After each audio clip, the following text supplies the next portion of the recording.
இல்லை அதான் சொல்கிறேன்னே, நீங்கள் எல்லாம் பத்திரிகையாளர் இருக்கீங்க, யார் மூலயமா அப்ரோச் பண்ணால் முதல்வர் அலுவலகத்துக்கு தொடர்பு கொண்டால் அப்பாயின்மெண்ட் கிடைக்கும் தெரியும்.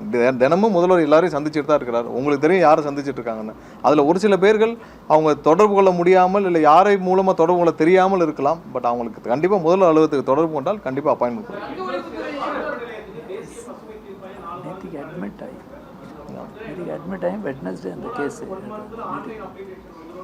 ஆமாம் சார், இன்னும் 2 வாரத்தில் நம்ம அந்த சோலார் ஆன்லைன் அப்ளிகேஷன்ஸ்க்குள்ள நம்ம ஒரு சொல்யூஷன் நம்ம அனௌன்ஸ் பண்ணிவிடும். ஏன்னா அதில் பாலிசி டிஃபைன் பண்ணாமல் இருக்கும். நம்ம பேட்டரி ஸ்டோருக்கு பாலிசி டிஃபைன் பண்ணாமல் இருக்கும்.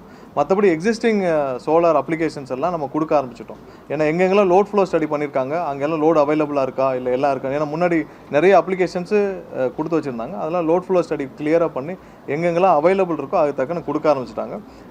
விரைவில் எல்லாமே கொடுத்து முடிக்கப்படும். ஏன்னா ரீபவரிங்க இல்லை ரீநேமிங் எல்லாம் வந்து ஒவ்வொன்றா கொடுக்க ஆரம்பிச்சிருக்காங்க. அதெல்லாம் ஒன்றும் தடையெல்லாம் போயிடும்.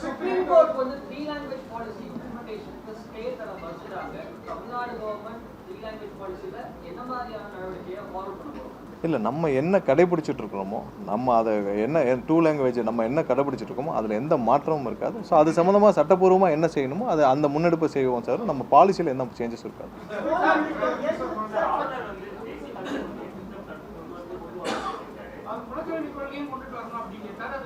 பாருங்க, யார் என்ன சொல்லலாம், நம்மளுடைய பாலிசியில் மாற்றம் இருக்காது.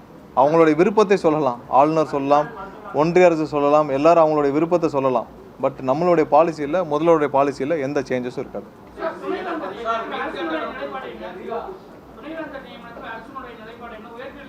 சரி, உங்கள் எல்லாருக்கும் தெரியும் துணைவேந்தருடைய நியமனத்தில் கோர்ட்லேயும் பெண்டிங் இருக்குது. இது எல்லாமே கவர்னர்ட்டையும் பெண்டிங் இருக்குது.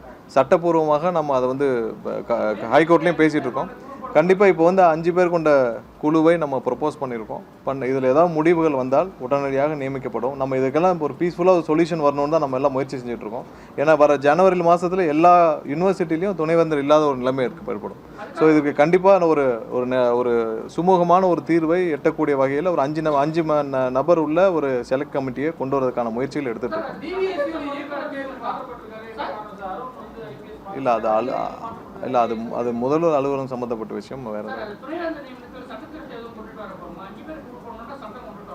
இல்லை, அதற்கான முயற்சிகள் நடந்துகிட்ருக்கு. ஃபைனலைஸ் ஆனோன்னு சொல்கிறோம். ஸோ அந்த மாதிரியான முயற்சிகள் நடந்து துணைவேந்தர் நியமிக்கப்பட்டு இந்த அனைத்து நம்மளுடைய யூனிவர்சிட்டியெல்லாம் சீரமைக்கப்படணும். நிறைய பெண்டிங் போஸ்ட் இருக்குது, நிறைய பேர் கான்வெகேஷன் நடக்காமல் இருக்குது, நிறைய பல வருஷங்களாக எல்லாம் பெண்டிங் இருக்குது. இது சீரமைக்க வேண்டும் என்று கேட்டுக்கிறேன்.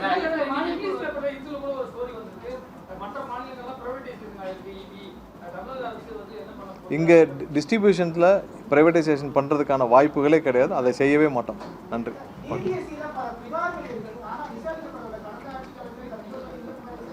எல்லா புகார்களும் பழைய ஆட்சியில் எப்படி ஹேண்டில் பண்ணாலும் உங்களுக்கு தெரியும்.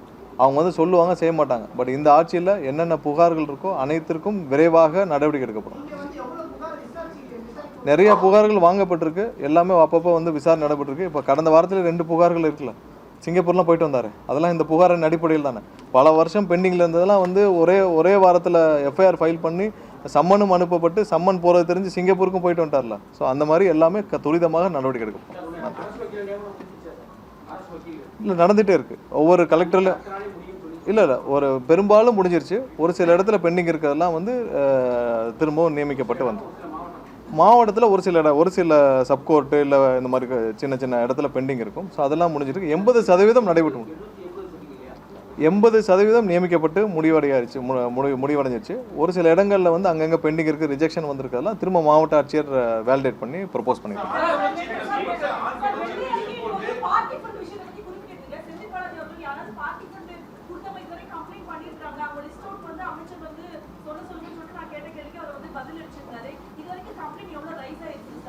இல்லை, என்கிட்டே ஒரு கம்ப்ளைண்ட் வந்துச்சு.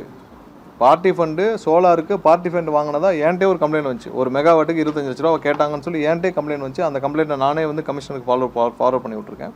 ஸோ பார்ட்டி ஃபண்ட் எங்கே வாங்கினாங்கன்னு மக்களுக்கு நல்லா தெரியும். எந்தெந்த டிபார்ட்மெண்ட்டில் வாங்கினாங்க, எதில் வாங்கினாங்க. இல்லை ஃபார்வர்ட் பண்ணியிருக்கோம். அதை அவங்க விசாரிச்சுட்டு இருக்காங்க. விசாரணையில் எந்தெந்த வகையில் என்னென்ன ஆதாரங்கள் இருக்கோ உடனடியாக நடவடிக்கை எடுக்கப்படும். ஸோ எங்கெங்கெல்லாம் வந்து ஆதாரங்கள் இருக்குதோ உடனடியாக வழக்கு பதிவு செய்யப்படும். அதற்கான நடவடிக்கை எடுக்கணும். ஏன்னா ஃபார்வர்ட் பண்ண பிறகு காவல்துறை என்ன செய்கிறாங்கன்னு நம்ம தலையிட முடியாது. ஸோ கண்டிப்பாக அதில் விசாரணை துரிதப்படுத்துகிற வேலையில் காவல்துறை முழுமையாக ஈடுபட்டு வராங்க.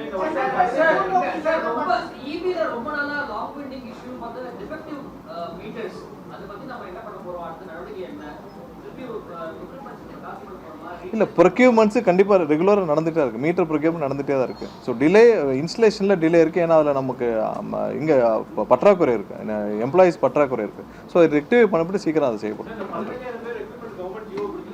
இல்லை ஒரு வாரத்தில் அப்ரூவல் கிடச்சிரும், பண்ணிடலாம். நன்றி.